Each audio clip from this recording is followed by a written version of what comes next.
आज आप सुनेंगे संपूर्ण व्रत कथा। जय श्री कृष्णा, राधे राधे।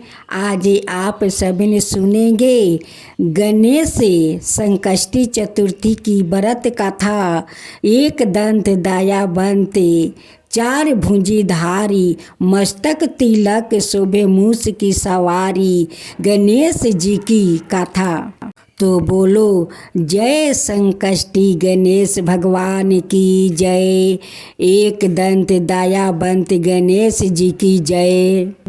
अब आप सुनेंगे कथा गणेश जी की एक दंत होने की।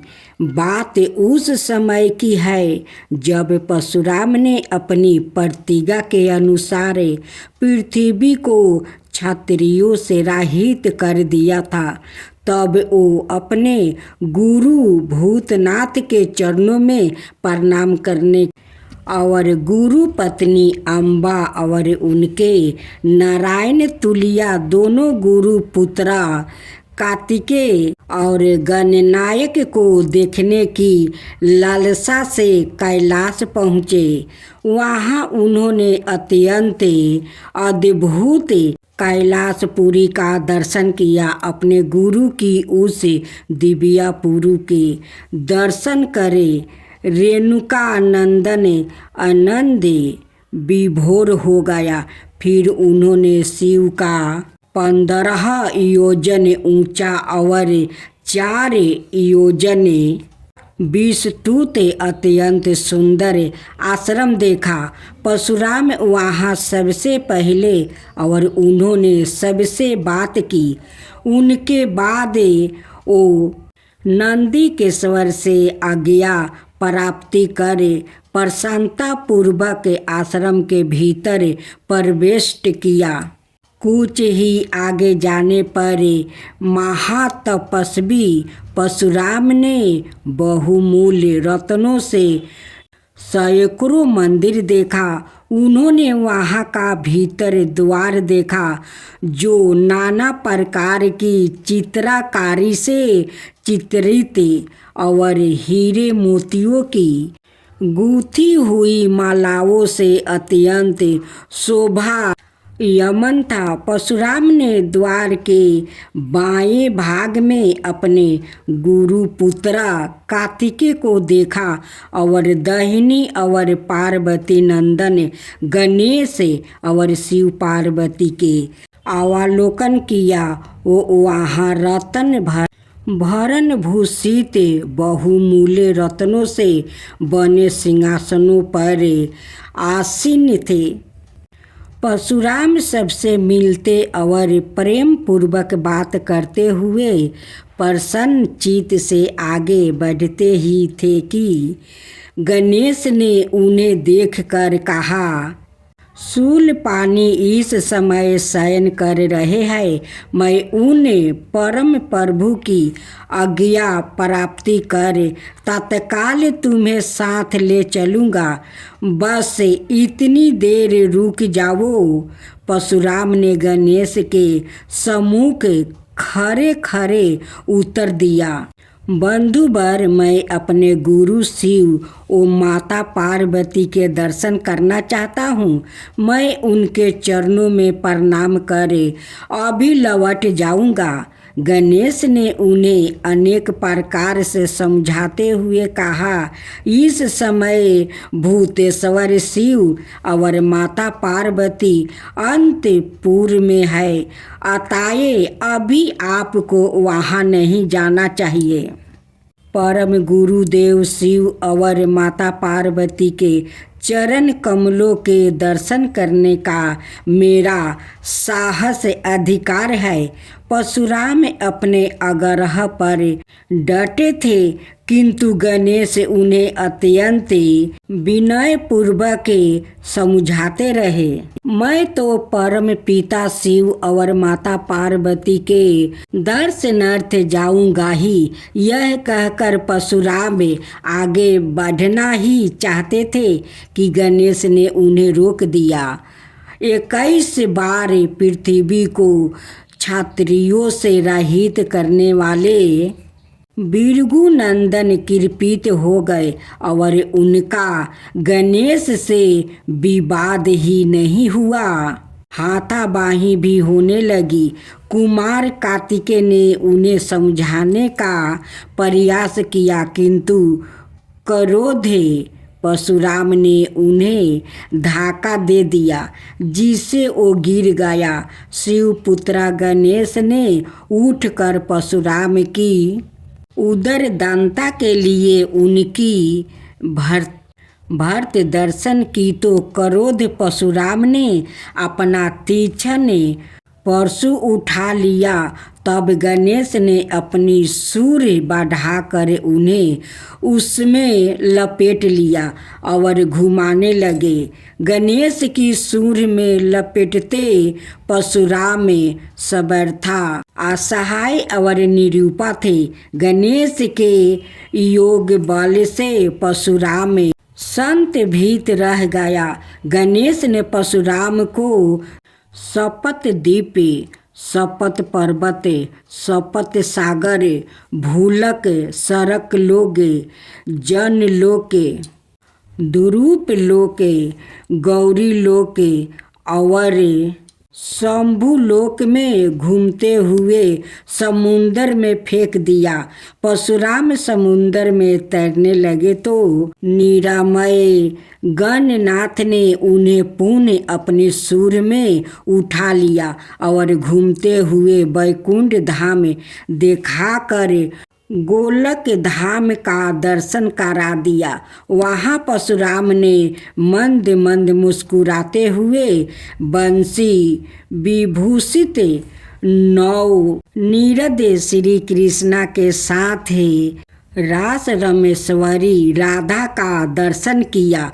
तो वो बार बार उनके मंगलमय चरण कमलों में प्रणाम करने लगा। कुछ देर बाद परशुराम सचेत होकर पृथ्वी पर गिर पड़े।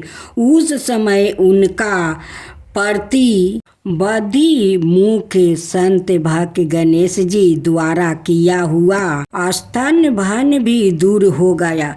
तब उन्होंने अपने अभिष्ट देवता श्री कृष्णा के जग गुरु शिव द्वारा दुर्लभ अस्त्र और कवच का स्मरण किया और संपूर्ण शक्तियों से सूर्य की प्रभाव के तुल्य तीक्ष्ण तम से अपने परशु से गौरी नंदन पर प्रहार कर दिया।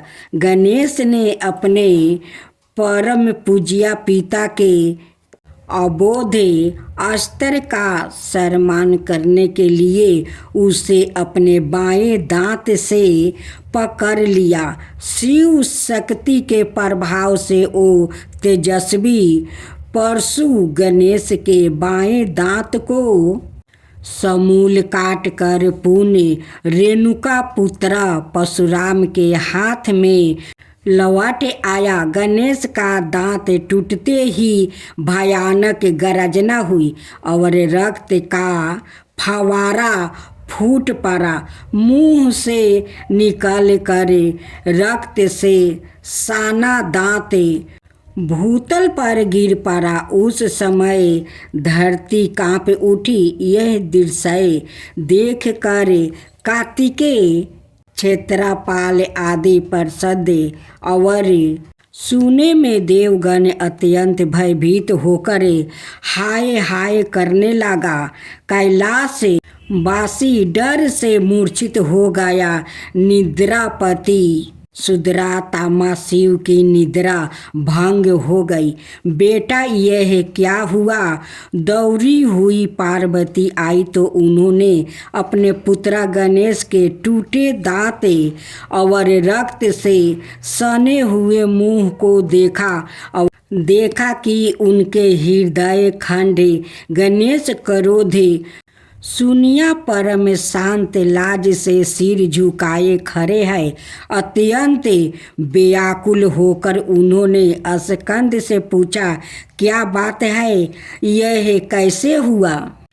स्कंद द्वारा संपूर्ण वृत्तांत सुनकर पार्वती अत्यंत क्रोधित हुई और अपने प्रिय पुत्र गणेश को सीने से लगाकर रोते हुए शिव से बोली, मेरे पुत्र गणेश और आपके शिष्य परशुराम में किसका दोष है, आप ही निर्णय करें। फिर माता पार्वती ने अपने सम्मुख परशुराम को शिव के परमोद्वार के चरण कमलों की निर्भयता पूर्वक सेवा करते हुए देखकर कहा, हे महाभाग्य राम, तुम योगियों के गुरु देवाधिदेव महादेव के शिष्य हो। तुम जो शुद्ध मन वाले हो। तुम्हारी असुधीरता का कारण मेरी समझ में नहीं आ रहा है। तुमने करुणामय गुरु से अमोघ परशु प्राप्त कर पहले तो उसकी क्षत्रिय जाति पर परीक्षा की और अब गुरु पुत्र पर परीक्षा की है। श्रुति गुरु दक्षिणा देने का निर्देश करती है और तुमने अत्यंत निर्दयता पूर्वक गुरु पुत्र का समूल एक दंत ही नष्ट कर दिया। अब इसका सिर भी काट डालो। चराचरात्मा का अमोघ परशु प्राप्त कर ले तो छेड़ दे। श्रृंगल भी वनराज को मार सकता है। इतना कहकर क्रोध से भगवती पार्वती परशुराम को मारने के लिए प्रस्तुत हो गई। भय बस से परशुराम ने मन ही मन करुणा सागर गुरु को प्रणाम कर अपने इष्ट देव लोकनाथ श्री कृष्णा का स्मरण किया। तभी पार्वती ने अपने सम्मुख एक मैंने ब्राह्मण बालक को देखा।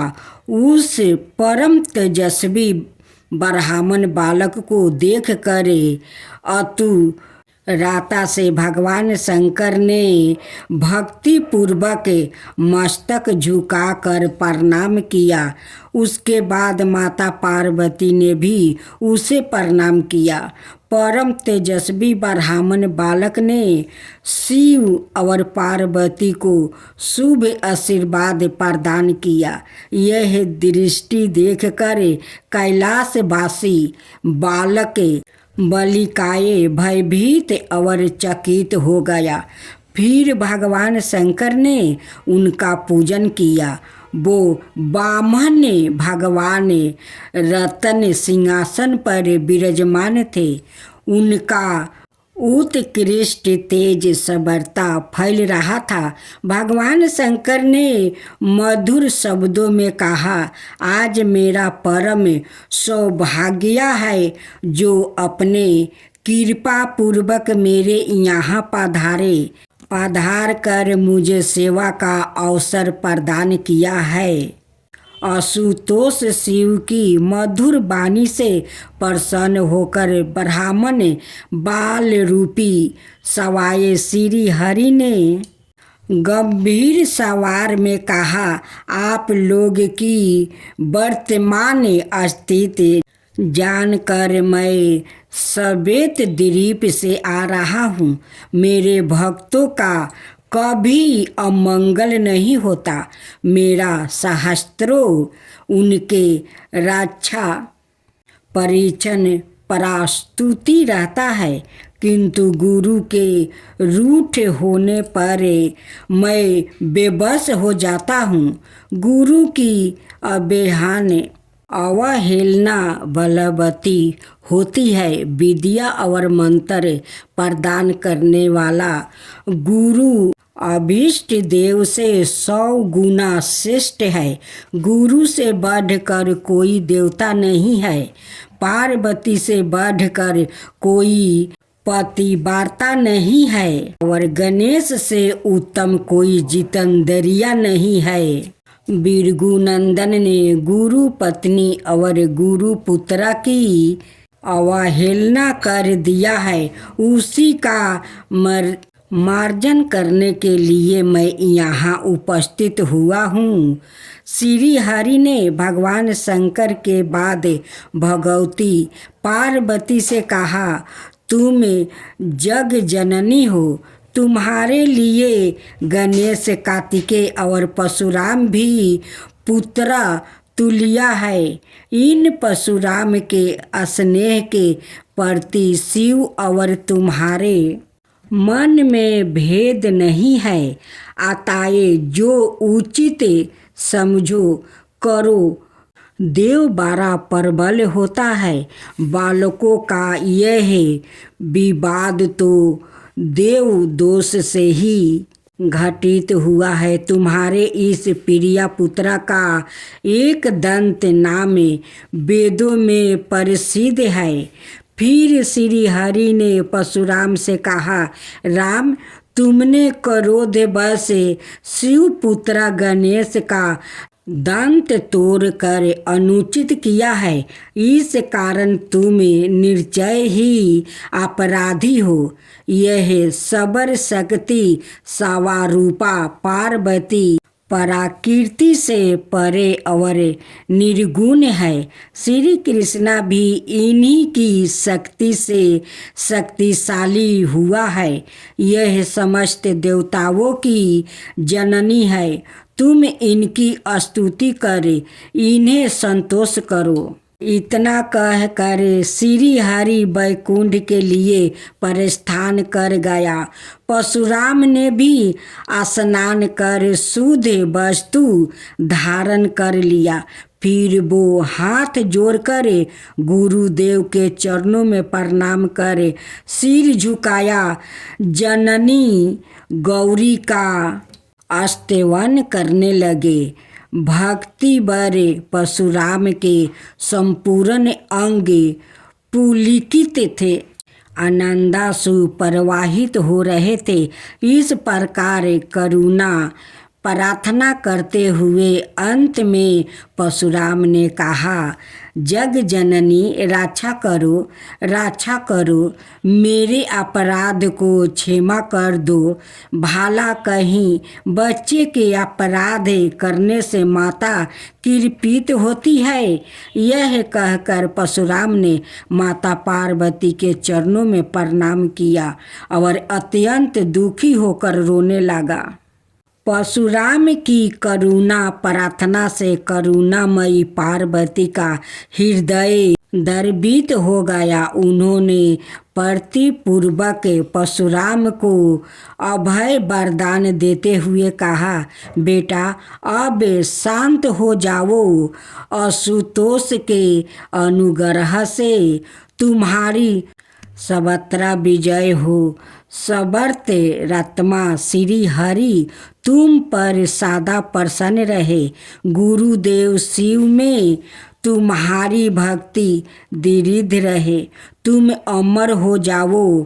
इस प्रकार दयामयी पार्वती ने परशुराम को आशीर्वाद दिया और वो अपने अंतपुर में चली गई।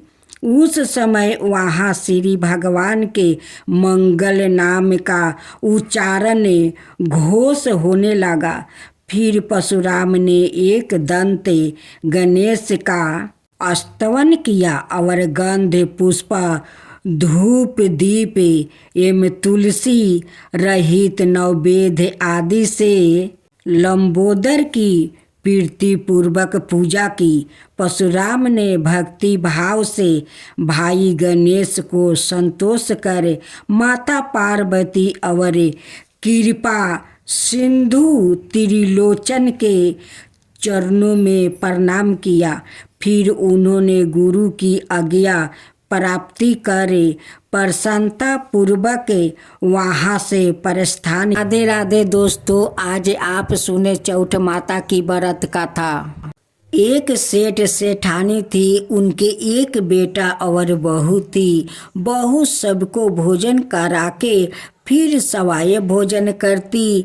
एक पड़ोसिन ऐसी भी थी जो रोज पूछती कि बहू आज क्या बनाया खाया है।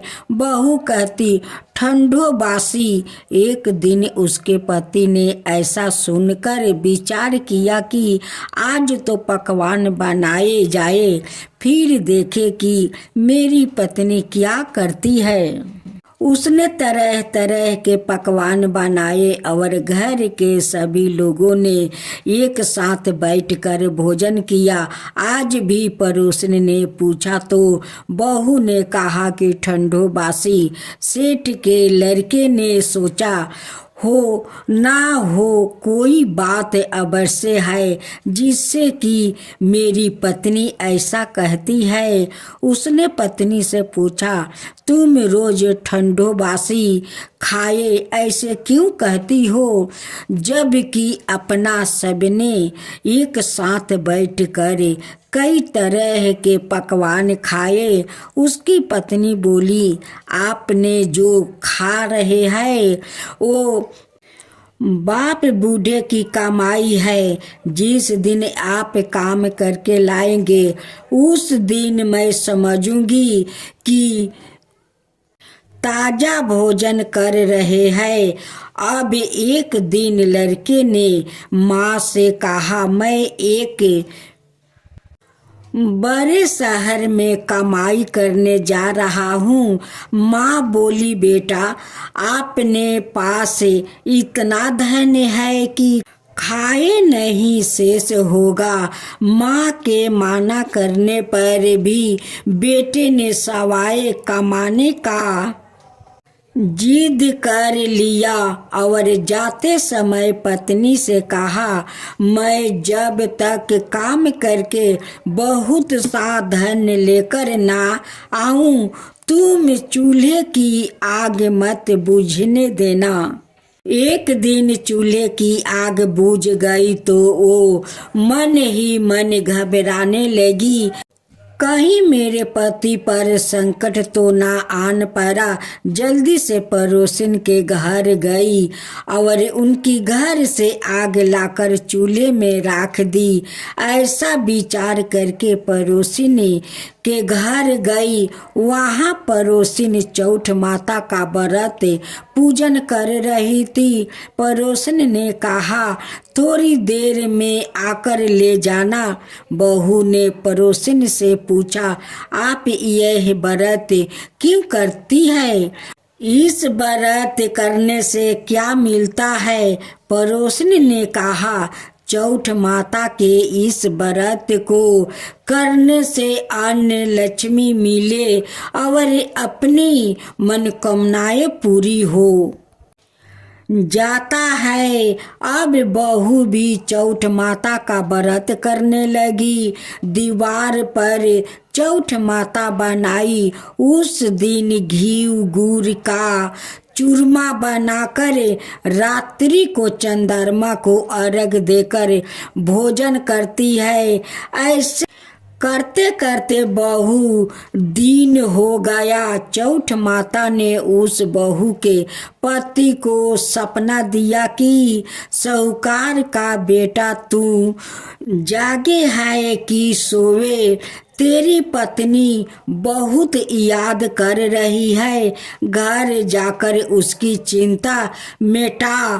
तू दुकान खोल कर कंकु केसर का पगला बना के बैठ जाना। आज तेरा हिसाब किताब चुकता हो जाएगा। अब तो चौठ माता ने जैसा कहा था वैसा ही हुआ। उसने घर जाने की तैयारी की और गाड़ी भर कर धन दौलत लेकर चल दिया। रास्ते में एक बड़ा सा काला नाग फन फैलाए बैठ गया और कहने लगा आज तो मैं तुझे डांसूंगा, छोड़ूंगा नहीं। आज तेरी आहू पूरी हो गई है। सेठ ने लड़के से कहा आज चौठ माता ने मुझे सपना दिया तो मैं पत्नी से मिलने घर जा रहा हूँ। वहाँ मेरी पत्नी बहुत चिंता कर रही है। मैं उससे मिलकर जरूर आऊँगा, तब तुम मुझे डांस लेना। नाग ने कहा, तुम सांप पूर्वक कहकर जाओ तो मैं तुम्हें जाने दूंगा, परंतु लौट कर नहीं आयो तो तुम्हारे घर आकर मैं तुम्हें डांस लूंगा। इस प्रकार सांप को वचन देखकर वो अपने घर पहुंचा। वहां सभी से हंसी खुशी से मिला और भोजन करने उदास होकर बैठ गया। उसकी पत्नी ने उदास होने का कारण पूछा तो पति ने काले नाग वाली बात बताई। कहा, यदि मैं उसके पास नहीं जाऊंगा तो वो घर आकर ही मुझे डांस लेगा। पत्नी बहुत चतुर थी। उसने कहा कि आप घबराओ नहीं, लेट जाओ, मैं एक उपाय करती हूँ। पत्नी ने कमरे की 7 पेढ़ी धोई। पहली पेढ़ी पर रेत, दूसरी पर इतरा, तीसरी पर गुलाल फूल, चौथी पर कंकु केसर, पांचवी पर लड्डू पेड़ा, छठी पर गादी गलैचा और 7वीं पेढ़ी पर दूध का कटोरा भर कर रख दिया। इस प्रकार वो 7 ही पेढ़ी सजाकर बैठ गई। आधी रात होते ही नाग आकर पेढ़ी चढ़ने लगा। पहली पेढ़ी पर रेत में लौट गया और कहने लगा कि सेठ की बहू ने आराम तो बहुत दिया, पर बचनों से बांध कर आया हूँ, सो डांस लूँगा अवश्य ही। इसी प्रकार 7 पेढ़ियों पर नाग आराम करता हुआ और कहता है कि डांसूगा जरूर।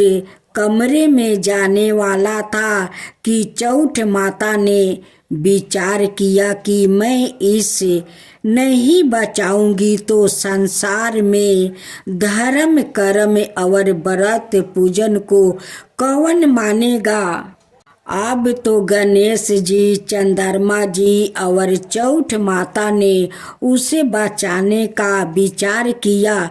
चंद्रमा जी ने उजाला किया, चौठ माता ढाल बनी और गणेश जी ने तलवार लेकर नाग को मार दिया और ढाल से ढाक दिया। अब बहू भी थक के हरी सो गई। दिन उगा तो लोग बेटे से मिलने आए, परंतु बेटा बहू तो उठे ही नहीं। बहुत देर हो गई तो माँ उन्हें उठाने गई। माँ ने 7 पेढ़ियों पर जो कुछ देखा तो बहुत घबराई और बेटा बहू को आवाज लगाई, बेटा बहू उठो तो देखो कि एक ढाल तलवार वहाँ पड़ी है। अब ढाल उठाई तो वही काला नाग मारा हुआ पारा है। बेटा बहू ने सोचा कि आज तो धर्म कर्म ही आरे आए, जो भगवान गणेश जी और चौठ माता ने अपनी रक्षा की। हे चौठ माता, आपने जैसी सेठ के बेटे बहू की रक्षा की, वैसा ही सबकी रक्षा कीजिए। चौठ माता की जय हो, चौठ माता की जय हो। राधे राधे दोस्तों, आज आप सुने संकष्टी चतुर्थी गणेश भगवान की व्रत कथा। संकष्टी चतुर्थी का व्रत सुख समृद्धि प्रदान करने वाला व्रत माना जाता है। ऐसी मान्यता है कि जो इस व्रत को रखता है उसके जीवन में सुख, शांति और समृद्धि की प्राप्ति होती है।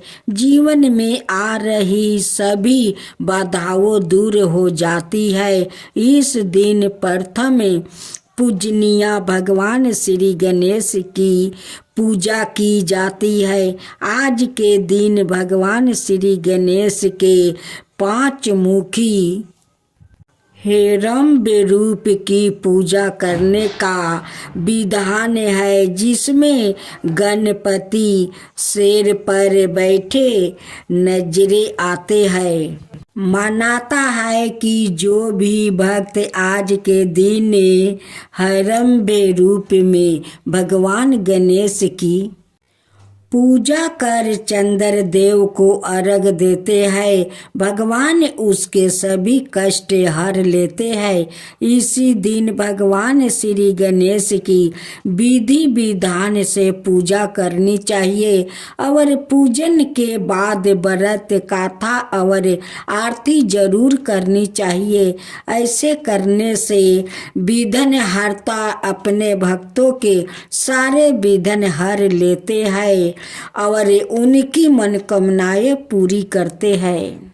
संकष्टी चतुर्थी की कहानी सनातन धर्म के पौराणिक कथा के अनुसार एक बार माँ पार्वती ने भगवान शिव से चौपर खेलने के लिए कहा और शिव जी भी तैयार हो गए, मगर एक समस्या थी कि वहाँ कोई तीसरा व्याकृत नहीं था जो यह निर्णय ले सके कि कौन जीता और कौन हारा। तब माँ ने अपनी शक्ति से एक बालक की मूर्ति बनाई और उसमें जान फूंक दी। फिर शिव जी और माता ने खेल शुरू किया और हारे बार बार माँ ने भोलेनाथ को हरा दिया, मगर फिर भी अंत में उस लड़के के भगवान शिव को इस खेल का विजेता बताया। इस बात से माँ क्रोधित हो गई और उस लड़के को लंगड़े होने का श्राप दे दिया। लड़के ने क्षमा याचना की तो माता ने कहा कि इसे वापस नहीं लिया जा सकता। इसका एक उपाय माँ ने बताया कि अगर लड़का संकष्टी के दिन यहाँ आने वाली कन्याओं से व्रत का विधान पूछ कर पूरे विधि विधान से व्रत किया तो उसे इस श्राप से मुक्ति मिल जाएगी। उस लड़के ने व्रत किया और भगवान श्री गणेश ने खुश होकर उसके कष्ट हर लिए। गणेश जी की जय हो, गणेश जी की जय हो। संकष्टी चतुर्थी व्रत की पौराणिक गणेश कथा के अनुसार एक बार देवता कई विपदाओं में घेरे थे, तब वो मदद मांगने भगवान शिव के पास आए। उस समय शिव के साथ कार्तिक और गणेश जी भी बैठे थे। देवताओं की बात सुनकर शिव जी ने कार्तिक और गणेश जी से पूछा कि तुम में से कौन देवताओं के कष्टों का निवारण कर सकता है। तब कार्तिक और गणेश जी दोनों ने यही सवाए को इस कार्य के लिए क्षमा बताया। इस पर भगवान शिव ने दोनों की परीक्षा लेते हुए कहा कि तुम दोनों में से जो सबसे पहले पृथ्वी की परिक्रमा करके आएगा, वही देवताओं की मदद करने जाएगा। भगवान शिव के मुख से यह वचन सुनते ही कार्तिको अपने वाहन मोर पर बैठकर पृथ्वी के परिक्रमा के लिए निकल गया। परंतु गणेश जी सोच में पड़ गए कि वो चूहे के ऊपर चढ़कर सारी पृथ्वी की परिक्रमा करेंगे तो इस कार्य में उन्हें बहुत समय लग जाएगा। तभी उन्होंने एक उपाय सूझा। गणेश जी अपने स्थान से उठे और अपने माता पिता की 7 बार परिक्रमा करके वापस बैठ गए। परिक्रमा करके लौटने पर कार्तिकेय सवाय को विजयता बताने लगे। तब शिव जी ने श्री गणेश से पृथ्वी की परिक्रमा न करने का कारण पूछा। तब उन्होंने कहा, माता पिता के चरणों में ही समस्त लोग हैं। यह सुनकर भगवान शिव ने गणेश जी को देवताओं के संकट दूर करने की आज्ञा दी। इस प्रकार शिव जी ने श्री गणेश को आशीर्वाद दिया कि चतुर्थी के दिन जो तुम्हारा पूजन करेगा और रात्रि में चंद्रमा को अर्घ देगा, उसके तीनों तप योनि, दैहिक तप, दैविक तप और भौतिक तप दूर होंगे। इस व्रत से व्रतधारी के सभी तरह के दुख दूर होंगे और उससे जीवन के भौतिक सुखों की प्राप्ति होगी। चारों तरफ से मनुष्य की खयाती और सुख समृद्धि बढ़ेगी और पुत्रादि धन ऐश्वर्य की कमी नहीं रहेगी। अतः यह चतुर्थी हर विपदा दूर करने वाली मानी जाती है। गणेश जी की जय हो, गणेश जी की जय हो। एक समय की बात है कि गणेश जी एक वेदक और दुर्बल ब्राह्मण का रूप धारण करके भिक्षाटन के लिए इस मधुर भाषणिया के घर आई। ब्राह्मण ने कहा कि हे बेटी, मुझे भिक्षा स्वरूप इतना भोजन दो कि मेरी क्षुधा शांत हो जाए। उस ब्राह्मण की बात सुनकर उस धर्मपरायण कन्या ने उस ब्राह्मण का विधिवत भोजन किया। भक्ति पूर्वक भोजन कराने के बाद उसने ब्राह्मण को वस्त्रादि दिए। कन्या की सेवा से संतुष्ट होकर ब्राह्मण कहने लगे, हे कल्याणी, हम तुम पर प्रसन्न है। तुम अपनी इच्छा के अनुकूल मुझसे वरदान प्राप्त कर लो। मैं ब्राह्मण भेषधारी गणेश हूँ और तुम्हारी प्रीति के कारण आया हूँ। ब्राह्मण की बात सुनकर कन्या हाथ जोड़कर निवेदन करने लगी, हे विधन ईश्वर, यदि आप प्रसन्न है तो मुझे मेरे पति को दर्शन करा दीजिए। कन्या की बात सुनकर गणेश जी ने उससे कहा कि हे सुंदरी विचार वाली, जो तुम चाहती हो वही होगा। तुम्हारा पति शीघ्र ही आवेगा। कन्या को इस प्रकार का वरदान देकर गणेश जी वही अंतर्ध्यान हो गए। कुछ समय के बाद उसका पति घर वापस आ गया। सभी बहुत प्रसन्न हुए। विधि अनुसार विवाह कार्य संपन्न हुआ। इस प्रकार श्रेष्ठ मास की चतुर्थी सभी कामनाओं को पूर्ण करने वाली है। जय जय जय गणपति गणराजू, मंगल भारण कर सुधि काजू।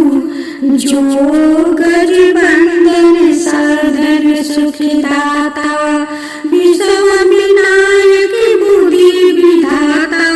बर की ठुंडी सूची सुंदे सुहाना, तिलक की पुण्य भाल मणि भाना।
साथ